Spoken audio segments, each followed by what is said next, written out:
However, we begin the conversation here at home in Nigeria as the Academic Staff Union of Universities has issued a fresh 14-day ultimatum for the federal government to resolve lingering issues affecting its members.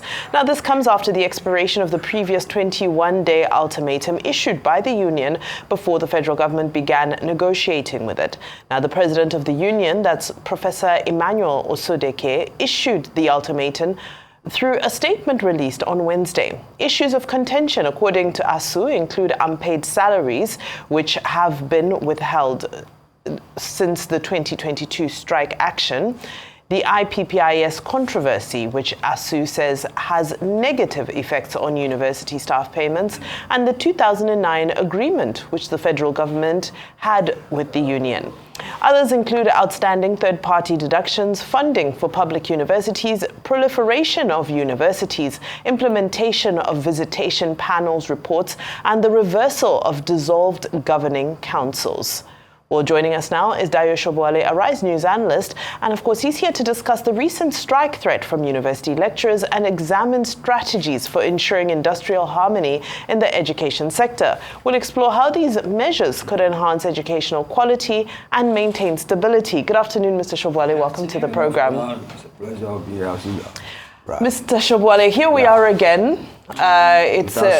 With ASUU, more threats of strike action, and when you look at their grievances dating back to 2009 and that original Nimi-Briggs committee draft and the agreement that was supposed to have been signed, so many years, where are we getting it wrong, Mr. Sobowale? Well, it's not we getting this wrong. It is a dispute between industrial relation dispute between government and ASUU. And I think ASUU should know better and not stop behaving like a baby whose toy has been taken away.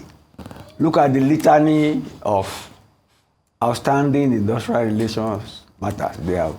They all genuine, but it's as if the business of government is to run universities alone. That's a fallacy. That's a fallacy.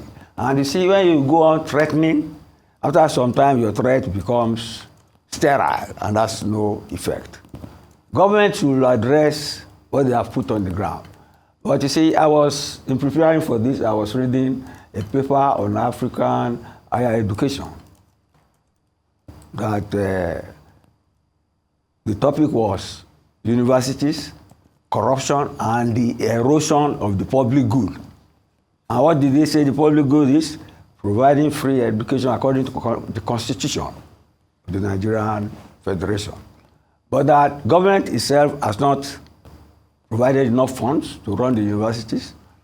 So it has not been able to recruit, retain, and manage the best resources, both in the academic world and the non-academic world.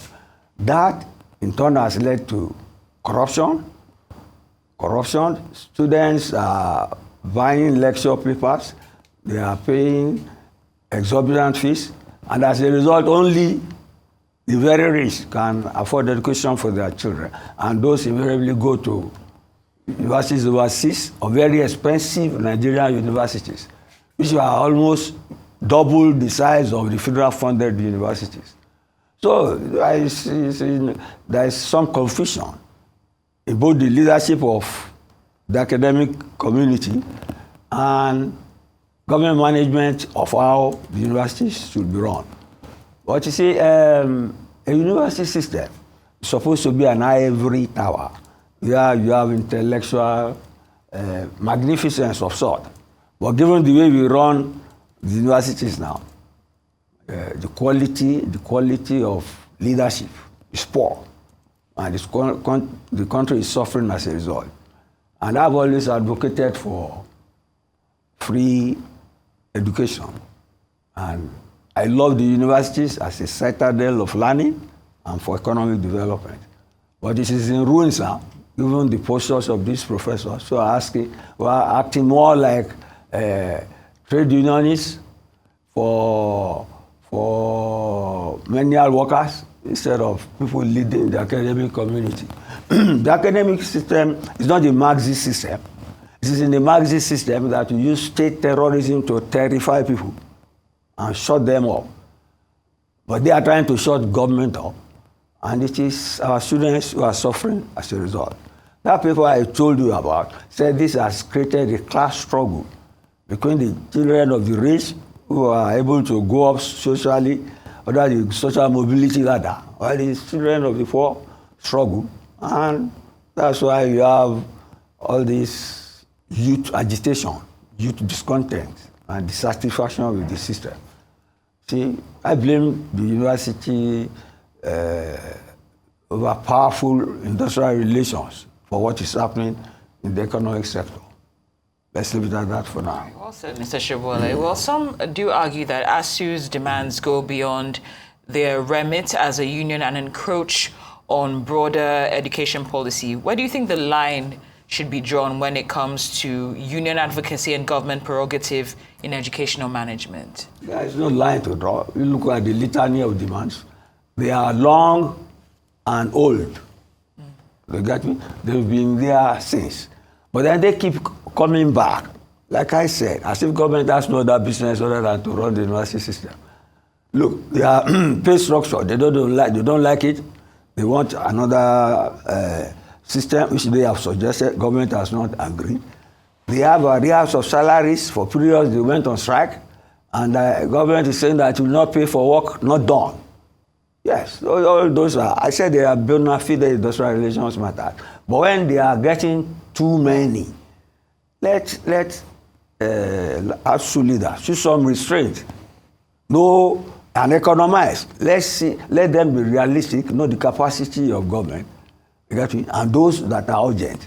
Not list too many things for government to come and look at. It's simple common sense. They will run away from the meeting. You get me? But the funds, you see, the only cogent point they need is about the financing. That for some years, for some issues, those issues are in the budget and should be funded. Government should react to that. And if government does not react, they can take government to court. But to close the entire system down because of your salaries and all that is like throwing the baby away with the bathwater. It is not progressive, it is not positive. And it doesn't help anybody, both themselves and government. What next? Well, it looks like we're set for more of a stalemate, Mr. Sobowale. Some people might say that a tradition now. It has become a very unfortunate tradition, but some people might say that let the government be the benevolent one in this situation. What if they were to just clear all of the debts and let everybody start from a clean slate? Don't you think there's an argument for that? I hope they listen to you. I hope they listen to you. But you see, the demands of ASUU are insatiable. They are insatiable. I don't want to use the word aggression for their brand of public industrial relations. But certainly, you look at the trajectory, look at the background. No, you don't have a monopoly. Nobody has a monopoly of knowledge nowadays. And then the university is not the only citadel of learning now. Like I said yesterday, internet has democratized knowledge. Anybody can have access to knowledge on any topic of your choice, anywhere, once you have the technology at hand to do it. If I'm aware of disband this university system and have free mass education for everybody, but then it should not all go well for our economic development, because people need to be in a conducive environment with the necessary technology, with the necessary equipment to study, graduate, earn a living, and help the economy. That's the essence of university education. Right. We'd like to thank you, as always, for your insightful discussion. Arise News analyst, Mr. Dayo Sobowale, thank you so much for joining us here on Newsday. Thank you.